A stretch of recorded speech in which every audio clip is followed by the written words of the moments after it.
The city of Emerald Heights never slept. Its tall buildings touched the sky. Its streets buzzed with life. And its people, well, they were always in a hurry. Chasing money, chasing fame, chasing survival. Among them was Amara, a 19-year-old girl with eyes full of hope, but hands roughened by struggle. She lived in a tiny one-room apartment with her mother, Mama Esther, who was once a vibrant woman but had fallen ill and lost her job at a local restaurant. Every morning, Amara woke up before dawn. She washed her mother's face with gentle hands, boiled water on a small charcoal stove, and whispered softly, "Amara, Mama, don't worry. I'll find a way today." You'll see Mama Esther smiled faintly. Mama Esther, "My daughter, life may not give us much, but never lose your kindness. That's our true wealth." Those words echoed in Amara's heart every day as she stepped into the bustling city streets, her old sneakers scraping against the rough pavement. She took any job she could find, cleaning offices, selling fruit, carrying loads at the market. Yet every evening she returned home with barely enough to buy medicine and food. Sometimes she skipped meals just to make sure her mother ate. But the world didn't see her sacrifices. People passed her by without a glance, except for one day when fate began to move in silence. It was a rainy Thursday morning. The clouds were heavy and the streets were flooded with impatient commuters and blaring horns. Amara stood under a broken umbrella, selling oranges near a bank. She was drenched, shivering, but smiling as she called out to passers-by. Across the road, in a sleek black SUV, sat Mr. Adrian Cole, a billionaire investor and owner of one of the city's largest tech firms. He was waiting for his driver to return from the bank. Through the misted glass, his eyes caught a scene that froze him. A little boy, no older than 6, had tripped while running across the street. His school bag torn, books scattered in the puddle. People walked past without stopping. But Amara, she dropped her basket of oranges and ran toward him. She knelt in the mud, helped the boy gather his books, wiped his tears, and offered him her only clean handkerchief. Amara, softly, "It's okay, little one. Don't cry. You'll still get to school in time." The boy looked up at her, smiling weakly. Mr. Cole watched, transfixed. In a world where people measured worth by wealth, this girl's kindness shone brighter than gold. He didn't say a word, but something in him stirred. A memory of his own childhood, when his mother sold vegetables just like that, and he promised he'd never forget where he came from. When the traffic lights changed, his car moved on, but his mind stayed with that image, the girl in the rain. Days passed. Amara continued her daily struggle. One afternoon, while she was returning home, she found an envelope near her doorstep. Inside was a letter. "You have been recommended for a job interview at the Cole Foundation. Report tomorrow at 10 a.m. Her heart raced. She didn't know anyone who could recommend her, but she decided to go. Even if it was a mistake, she had nothing to lose. The next day, she arrived at the grand glass building of the Cole Foundation. She felt small, lost among the people in suits and polished shoes. Her dress was simple, her shoes old, but her heart steady. At the reception, the lady looked her up and down and frowned. "Receptionist, are you sure you're in the right place?" Amara, politely, "Yes, ma." "I got this letter reluctantly." The woman checked the system, and surprisingly, her name was there. Amara was asked to wait. Minutes turned to hours. Everyone else was called in and out of offices, but no one attended to her. Finally, when she thought about leaving, A man in a sharp gray suit walked toward her. His voice was calm but commanding. Mr. Cole. You're Amara, right? Amara. Yes, sir. Mr. Cole. I saw you the other day. You helped a boy in the rain. Her eyes widened. She suddenly recognized him, the man from the SUV. Amara. Oh, that was nothing, sir. He needed help. Mr. Cole. Nothing? Most people walked away. You didn't. Come with me. Mr. Cole led her into his office, the kind she'd only seen in movies. The city skyline stretched behind him like a painting. Mr. Cole.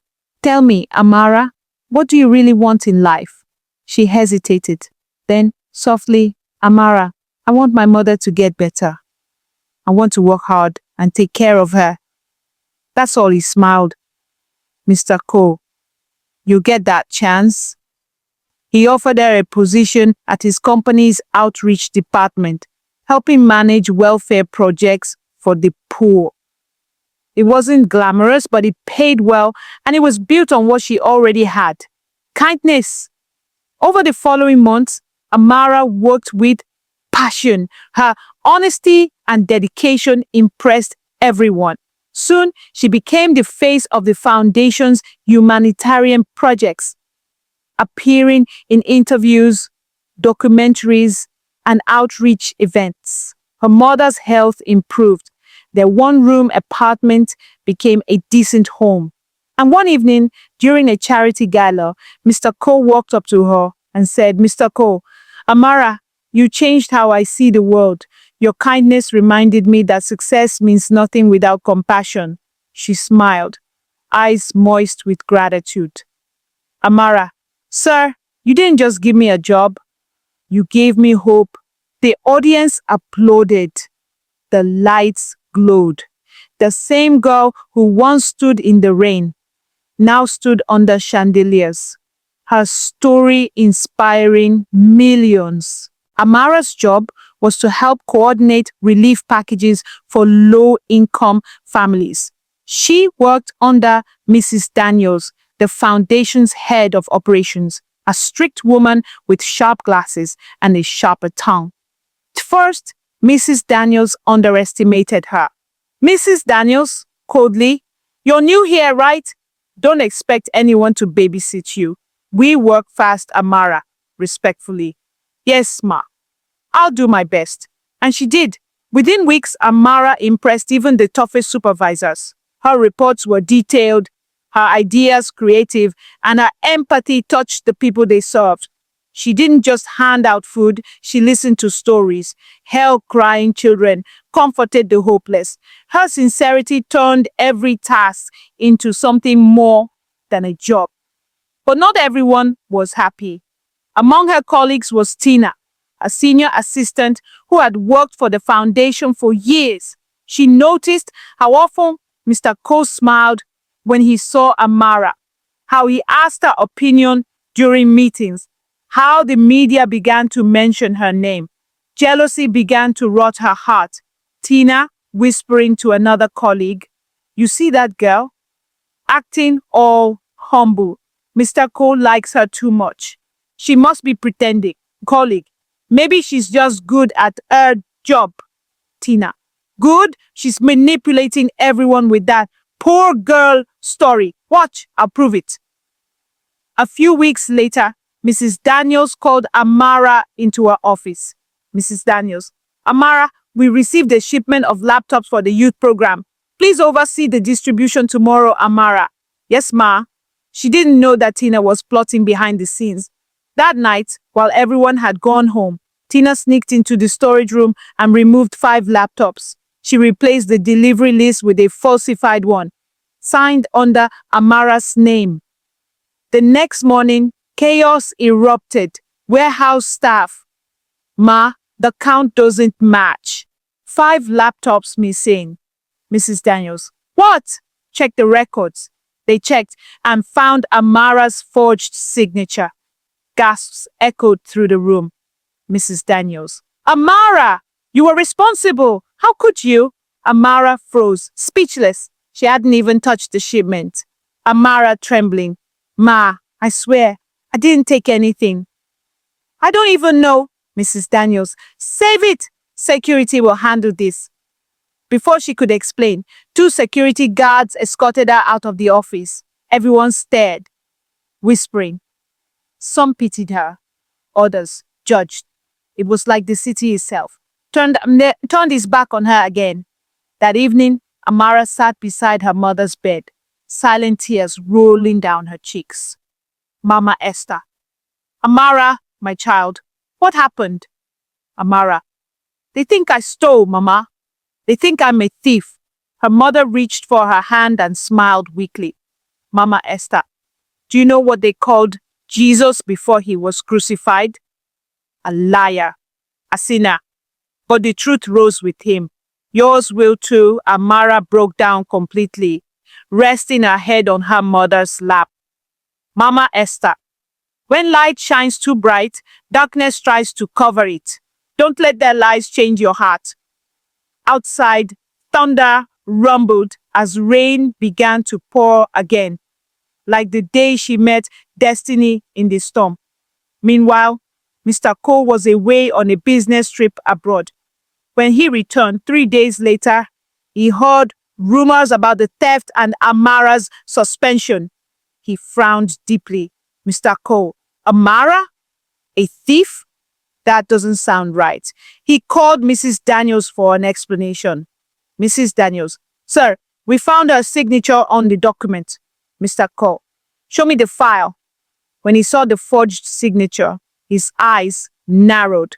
Mr. Cole, get me the security footage of the storage room from that night. Within hours, the truth was uncovered. The footage clearly showed Tina sneaking into the storeroom. Mr. Cole's expression hardened. Mr. Cole, coldly, call her in. When Tina entered his office, she was trembling. Mr. Cole, you thought no one would notice? Tears welled up in her eyes. Tina, sir, I didn't mean to. Mr. Cole, you tried to destroy a good person's name. You're fired. Immediately.